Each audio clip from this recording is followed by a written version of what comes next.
अस्सलाम वालेकुम नादरीन, आप यूट्यूब चैनल देख रहे हैं। मैं इमरान खान हूँ। नादरीन, डोनाल्ड ट्रंप की गालियों के बाद सूरत बहुत अजीब सी हो गई।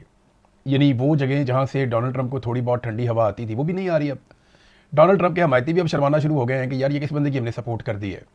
एक अजीब ढिठाई है और अजीब सूरत है। डोनाल्ड ट्रंप के लिए रास्ते बंद होते जा रहे हैं। एप्स्टीन फाइल से जो एक कमबख्ती डोनाल्ड ट्रंप की शुरू हुई और उसके बाद जिस तरह से इमिग्रेंट्स के खिलाफ ऑपरेशन किए गए अमेरिका में, ये चीज़ें गले से नहीं उतर रही थी।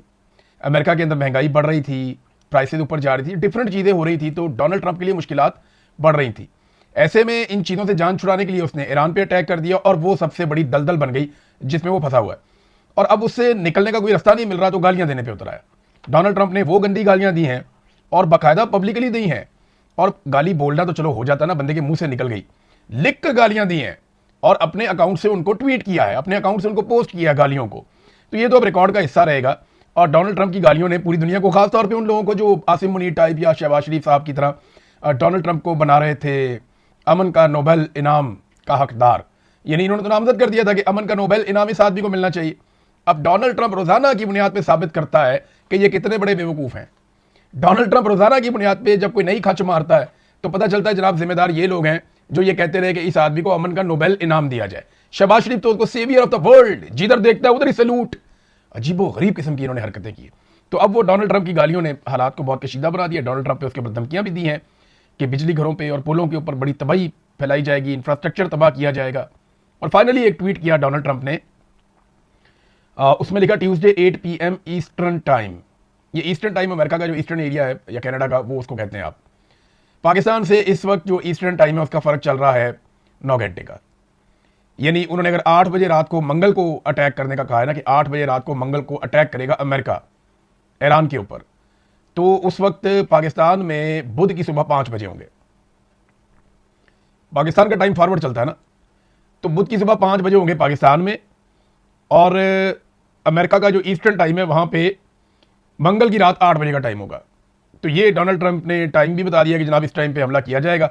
अब बहुत कभी इम्कान है कि मुज़ाकरात हो जाएं अगले 1 दिन में या मैक्सिमम 2 दिन में, क्योंकि इसमें बड़े संजीदा लोग भी अब बीच में पड़ गए हैं कि किसी भी तरह ये मुज़ाकरात करवाए जाएं। तो पीर का दिन और मंगल का दिन, ये दोनों दिन बहुत इंपॉर्टेंट हैं। और डोनाल्ड ट्रंप ने भी कहा कि कल तक ईरान के साथ मुआहदा होने का कभी इम्कान है और कोई ना कोई मुआहदा हो जाएगा। ये फॉक्स न्यूज़ को इंटरव्यू देते हुए डोनाल्ड ट्रंप ने कहा, अगर जंग के खात्मे के लिए जल्द कोई मुआहदा ना हुआ तो सब कुछ तबाह कर दूंगा और ईरान के तेल पर कब्जा करने पर भी हम गौर कर रहे हैं। और इंटरव्यू में उन्होंने कहा कि एक मुआहदा कल तय पाने का कभी इम्कान है और वो इस वक्त मुज़ाकरात कर रहे हैं। ये डोनाल्ड ट्रंप ना कह देते हैं बात, लेकिन निकलता कुछ नहीं। पिछले 1 महीने से डोनाल्ड ट्रंप मुज़ाकरात ही कर रहा है। शुरू में लड़ाई की, जब ईरान ने वापस मारना शुरू कर दिया, इन्होंने मुज़ाकरात शुरू कर दिए। लेकिन अब टाइमलाइन देखें, सबसे पहले कहा एटमी सलाहियत का खात्मा करेंगे, मिसाइलों की सलाहियत का खात्मा करेंगे। ईरान ने कहा हो जी कर लो, कुछ भी नहीं हुआ। फिर कहा जी कि अवाम से हम बगावत करवा देंगे, रिजीम चेंज हो जाएगा। वो भी ये कोशिश करके देख लिया, नहीं हुआ। बल्कि यहाँ एक और खबर है, डोनाल्ड ट्रंप ने एक और एतराफ़ किया अपने इंटरव्यू में। डोनाल्ड ट्रंप ने एक एतराफ़ जुर्म किया कि ईरान में होने वाले मुजाहरों में, ये जो आज से कुछ अर्सा पहले मुजाहरे हो रहे थे, उन मुजाहरों में मुजाहरीन को असला भी कुर्दों के जरिए से भिजवाया, लेकिन मुजाहरीन तक वो असला पहुंचा नहीं। अब आप यहाँ से अंदाज़ा करें कि दहशतगर्दी और क्या होती है कि आप अवाम के हाथों में असला पकड़ा देंगे, मारो हुकूमत को या कत्लेआम करो मुल्क के अंदर। तो डोनाल्ड ट्रंप ने यह एतराफ़ किया है कि उसने बाकायदा बहुत सारे हथियार कुर्दों के जरिए से, और मैं उस वक्त आपको रिपोर्ट कर रहा था, ये बात तो कुछ लोग कह रहे थे जी कि इसके अंदर ये ऐसा नहीं है, लेकिन ये अमेरिका ने कोशिश की थी कि रिजीम तब्दील हो जाए और जो एहतजाज करने वाले लोग हैं उन तक हथियार पहुंचाने की कोशिश भी की थी। उस वक्त जब आयतुल्लाह अली खामनाई शहीद हो गए, अब तो पहले वो उस वक्त जिंदा थे, उन्होंने और उनकी हुकूमत ने जब ये बात बार बार दोहराई और बार बार उन्होंने ये बात बताई कि ये जो मुजाहिरीन हैं इन तक हथियार पहुंचाए जा रहे हैं और ये बाकायदा कत्लेआम में मुलव्वस हैं, और ये जो लोग मारे गए हैं ये सारे रियासत ने नहीं मारे, ये बहुत सारा कत्लेआम किया गया है, बाय डिज़ाइन किया गया है। तो कोई भी नहीं मान रहा था। आज डोनाल्ड ट्रंप ने चंद महीनों के बाद खुद ही उसका एतराफ़ कर लिया है। बहरहाल जो डोनाल्ड ट्रंप की धमकी है वो मैं आपके सामने रखता हूं। अगर मुआहदा ना हुआ तो बहुत कम छोड़कर पूरे ईरान को तबाह किया जा सकता है। ईरान का बहुत थोड़ा हिस्सा बचेगा, बाकी सारा तबाह कर देंगे। डोनाल्ड ट्रंप ने धमकी लगाई। उसने कहा जी कि अब तो मंगल की रात 8 बजे और तब तक ईरान को कोई मुआहदा करना पड़ेगा। तो मुआहदा किस तरह का चाहता है डोनाल्ड ट्रंप वो आपको पता है। उस तरह के मुआहदे के ऊपर ईरान मानता नहीं है। बीच का रास्ता क्या निकलेगा वो मैं आपको पहले बता चुका हूं कि बीच का रास्ता यही है कि ईरान कुछ फेस सेविंग दे दे अमेरिका को और अमेरिका ईरान को इस बात की गारंटी दे दे कि पाबंदियां भी नहीं लगेंगी और आइंदा हमला भी नहीं किया जाएगा। और ईरान एक आज़ाद मुल्क की तरह रहेगा, वो अपने मामलात को आज़ाद मुल्क की तरह देखेगा। और आबना हुर्मुज़ को अब वो कंट्रोल करना चाहते हैं, यहां पे आके फटा पड़ जाता है। इसका जवाब दिया है ईरान ने। ईरान का जो रद्दअमल आया है, अब ये सुप्रीम लीडर मुश्तबा खामनाई के सीनियर मुशीर हैं अली अकबर वलायती, उन्होंने कहा कि मुज़ामती महाज की मुत्तहिदा कमान बाबुल मंदब को आबना हुर्मुज़ की तरह देखती है। अमेरिका ने दोबारा कोई गलती की तो आलमी तवानाई और तिजारत का बहाव एक ही वार से मफलूज हो सकता है। यानी फिर आलमी तवानाई भी नहीं होगी और तिजारत का जो बहाव है वो भी हम रोक देंगे, और ये हम एक ही वार से कर देंगे। ईरान के पास भी स्ट्रेटेजी तो है ना, उनके पास अपनी हिकमत अमली है कि अगर ठीक है अमेरिका ये करेगा तो हम ये करेंगे, अगर वो करेगा तो हम वो करेंगे। तो इन्होंने भी, ईरान ने भी अपना कुछ ना कुछ बंदोबस्त करके रखा हुआ है। लेकिन अमेरिका जो करने जा रहा है उसका नुकसान कोई ईरान के अंदर जो रजीम है उसको नहीं होगा, वो तो आवाम को नुकसान होगा। अगर इंफ्रास्ट्रक्चर आप तबाह कर देंगे, आप पावर प्लांट्स तबाह कर देंगे, आप ग्रिड्स तबाह कर देंगे, आप पुलों को और इंफ्रास्ट्रक्चर को तबाह कर देंगे, इमारतों को तबाह कर देंगे, रिहायशियों को तबाह कर देंगे, तो ये तो आम ईरानी को इसका नुकसान होगा। ईरानी अवाम जो है वो इसका खुमियाजा भुगतेगी। बहरहाल डोनाल्ड ट्रंप ने बहुत सारा कुछ करके देख लिया, कभी इंफ्रास्ट्रक्चर को तबाह किया, कभी अवाम से बगावत कराई, कभी लीडरशिप का कत्लेआम करवाया, कभी 2 दिन का वक्त दिया, फिर 5 दिन का वक्त दिया, फिर 10 दिन का वक्त दिया, मुज़ाकरा की कोशिश की, फिर हमलों की धमकियां दी, फिर कहा जी ज़मीनी अफवाज हम भेज देंगे, और अब मंगल की शाम 8 बजे। अच्छा, ज़मीनी अफवाज भेजने के ऊपर ना एक सर्वे हुआ है, ये सर्वे हुआ अमेरिका में और करवाया CNN ने। CNN आजकल बहुत सर्वे करवा रहा है। डोनाल्ड ट्रंप के वैसे भी CNN खिलाफ है, ये बात आप याद रखिएगा। मैं CNN का हवाला देता हूं तो एक मार्जिन आपको रखना है कि CNN डोनाल्ड ट्रंप के खिलाफ है और डोनाल्ड ट्रंप CNN के खिलाफ है। फॉक्स न्यूज़ डोनाल्ड ट्रंप के हक में है और डोनाल्ड ट्रंप और उसकी पार्टी फॉक्स न्यूज़ से प्यार करते हैं। अब CNN ने एक और सर्वे करवा दिया, लेकिन देखिए अमेरिका में झूठे सर्वे आप करवा नहीं सकते, वो केस हो जाता है, बंदा फंस जाता है, चैनल भी फंस जाता है, उसकी क्रेडिबिलिटी भी बढ़ जाती है। बहरहाल ये CNN ने जो सर्वे करवाया उस सर्वे के मुताबिक 68% अमरीकी, 68% अमेरिकन वो ये कहते हैं जनाब कि ईरान की ज़मीन पे हमें फ़ौज नहीं उतारनी चाहिए, मुसीबत बन जाएगी, वो इसके खिलाफ है। अच्छा, कितने फीसद अमेरिकन ये कहते हैं कि फ़ौज उतारनी चाहिए? ऐसा नहीं है कि 68% अगर कुछ और बात कर रहे हैं तो बाकी 32% कुछ और बात करें, नहीं, सिर्फ 11% हैं जो कह रहे हैं कि फ़ौज उतारनी चाहिए। यानी 11% अमरीकी डोनाल्ड ट्रंप के अगर ये फैसला करता है कि फ़ौज उतारते हैं तो उसके साथ हैं, और 68% अमरीकी इसके खिलाफ हैं, जबकि 21% अमरीकी कहते हैं जी हम इसके ऊपर कोई बात नहीं करते, हमारी इस पर कोई राय नहीं है। ये है इस वक्त अमेरिका के अंदर पाई जाने वाली सोच। नाज़रीन, एक बड़ा इशू और है, वो है बुशहर, जहां से रूस ने अपने बहुत सारे वर्कर्स को अभी निकाला है। बुशहर में एक एटमी पावर प्लांट है ईरान का और ये फंक्शनल है। अब ईरान ये बार बार बता रहा है कि इसके आसपास धमाके हो रहे हैं, कभी ड्रोन मारा जाता है, कभी मिसाइल मारा जाता है, कभी रॉकेट मारा जाता है, तो इसके आसपास बहुत करीब में धमाके हो रहे हैं, और एक गलती और पूरा खित्ता लपेट में आ जाएगा। और ये IAEA रोजाना की बुनियाद के ऊपर 3-3, 4-4 दफा पूरी दुनिया को खबरदार कर रही है। जो ये एटमी असासों के हवाले से एक आलमी इदारा बना हुआ है, वो पूरी दुनिया को बार बार खबरदार कर रहा है कि ये रोके आप, ये हो गया तो सब फंस जाएंगे। और सब कैसे फंसेंगे मैं आपको बताता हूं। बुशहर में अगर ये ताबकारी हो जाती है ना, तो याद रखिएगा कि अप्रैल के महीनों में जो हवाएं चलती हैं ना, अप्रैल और मई के महीनों में, ये नॉर्थ वेस्ट चलती हैं।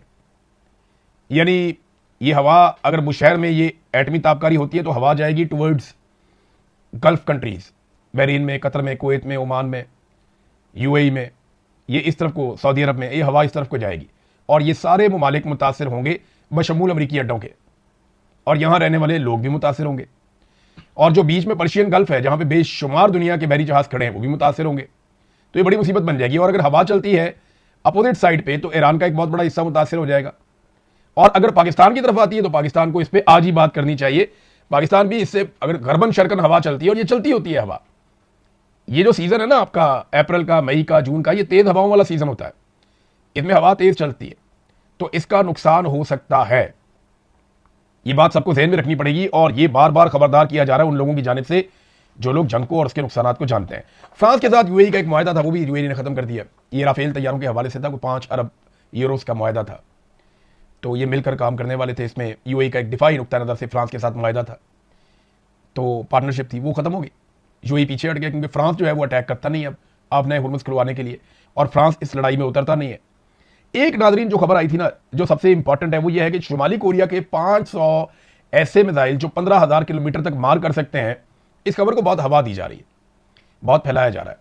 सबसे पहले ये खबर एक ईरानी तज्जियाकार ने दी, उसके बाद कुछ और लोग इसके बारे में बात कर रहे हैं। अब ये खबर एक और तज्जियाकार ने दी है, और उनका ये दावा है कि चाइनीज तज्जियाकार हैं, कनाडा में रहते हैं, मैंने आपको इनके बारे में पहले ही बताया था, मैं इनका तज्जिया मेरे सामने है, मैं ये सुन भी रहा हूँ अभी। तो इन्होंने ये दावा किया है कि वाकई ईरान ने ऐसा किया है और कोरिया ने उनको हथियार दिए हैं। वो कहते हैं कि शुमाली कोरिया और ईरान ने दुनिया के 500 जदीद तरीन सॉलिड फ्यूल ICBM की मुंतकली मगरबी मुदाखलत के बगैर मुकम्मल कर दी है। यानी मगरबी ममालिक को पता नहीं चला और वो इतना सारा हथियार अपने पास ले भी गए ईरानी शुमाली कोरिया से। शुमाली कोरिया का तैयार करदा 500 हवासोंग 18 मिसाइलों का निज़ाम, जिसने 2023 के तजर्बाती लॉन्चों में 15,000 किलोमीटर से ज़्यादा की दूरी तक मार करने की सलाहियत दिखाई, अब सिर्फ इसराइल या मशरिक़ वस्ता में अमरीकी अड्डों तक ही नहीं बल्कि खुद अमरीका तक पहुंचने की सलाहियत रखता है। ये 500 मिसाइल एक इंतहाई खुफिया लॉजिस्टिक ऑपरेशन के जरिए ईरानी सरजमीन पर ज़ेर ज़मीन महफूज मकामात पर पहुंचा दिए गए हैं, जहां वो ईंधन से भरे और निशाने पर सेट खड़े हैं। ये जनाब एक दावा है, दोबारा एक और जानिब से भी आ गया। जो चाइनीज़ तज्ज़ियाकार है वो भी ये कह रहे हैं, इससे पहले जो है वो ईरानी तज्ज़ियाकार है वो भी ये कह रहे हैं। लेकिन जंग में पहला कत्ल जो है वो सच का हो जाता है। ये बात मैं आपको बार बार इसलिए कहता हूँ कि जो चीज़ मैं रिपोर्ट करता हूँ बताता हूँ कि ये किसने कही है, और अगर ये बात सच है तो ये अमेरिका के लिए बहुत परेशान कुन बात है, क्योंकि ईरान जिस स्टेट ऑफ माइंड में उसका कोई पता नहीं, वो 500 मिसाइल इकट्ठे ही चला दे टूवर्ड्स अमेरिका, मुसीबत बन जाएगी अमेरिका के लिए, बहुत बड़ी मुसीबत बन जाएगी। सुपर पावर का स्टेटस ही उनका बढ़ जाएगा अगर ये इस तरीके की कोई चीज़ होती है तो। नाज़रीन, एक बहुत बड़ी मूवमेंट नोट की गई है, नकलो हरकत है। ये यूरोप से मिडल ईस्ट की जानिब अमरीकी बमबार तैयारों की नकलो हरकत है, और बड़े पैमाने पर हथियार और फौजी और बमबार तैयारे ये पहुंचाए जा रहे हैं मिडल ईस्ट में। तो इसका मतलब ये है कि डोनाल्ड ट्रंप ने जो बात की वो कुछ हद तक उस बात को पूरा करने पर तुले हैं। अब या तो अगले 2 दिनों के अंदर कोई ना कोई मुज़ाकरात होंगे, चीज़ें बेहतर होंगी, या फिर अगले 2 दिन के बाद कोई बड़ी जंग शुरू हो सकती है। एक और चीज़, आसिम मुनीर साहब ने एक जुमला बोला था, आज बहुत वायरल हो गया पाकिस्तान में हर तरफ। आसिम मुनीर साहब की बेटी की शादी पे आए UAE के हुक्मरान। ज़ाती ताल्लुकात जब आप बनाते हैं और मुल्क को पीछे रखते हैं और आप बड़े बड़े वादे कर देते हैं अपने ताल्लुकात बनाने के लिए, तो उसका नुकसान मुल्क को होता है। हमने अमेरिका से बहुत बड़े बड़े वादे कर दिए, सऊदी अरब से कर दिए, UAE से कर दिए, सबके साथ बहुत बड़े बड़े, कौम से इतने बड़े बड़े वादे कर दिए। 300 यूनिट तक बिजली मुफ्त देंगे, ये वादा किया था ना एस्टेब्लिशमेंट के लोगों ने। आसिम मुनीर की जो टीम है उन्होंने ये वादा किया था कि 300 यूनिट बिजली मुफ्त होगी और मोटरसाइकिल के अंदर पेट्रोल भी मुफ्त होगा। लेकिन आसिम मुनीर के लोगों को जब ज़बरदस्ती इक़्तिदार में लाकर बिठाया गया तो ना 300 यूनिट बिजली मुफ्त हुई और ना मोटरसाइकिल पे पेट्रोल मुफ्त हुआ, बल्कि पेट्रोल पहुंच गया 500 रुपये लीटर तक, और बिजली जो है उसको भी 4 गुना महंगा कर दिया, अभी मजीद महंगी करने जा रहे हैं। तो आसिम मुनीर साहब का एक स्टेटमेंट है, पाकिस्तान यहां से अब ऊंची उड़ान की तरफ जाएगा। कहां गया ऊंची उड़ान की तरफ साहब?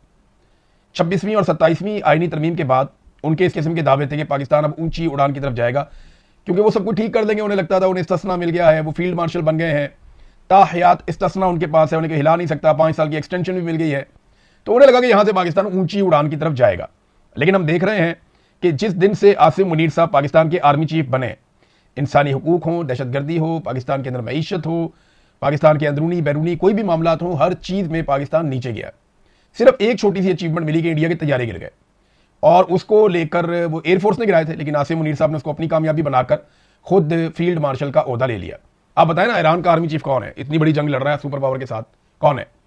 अभी कल जो है वो, कल परसों की बात है, अमेरिका ने अपने आर्मी चीफ को हटाया तो हमें पता चला इसका नाम क्या है। हमें तो पता ही नहीं था।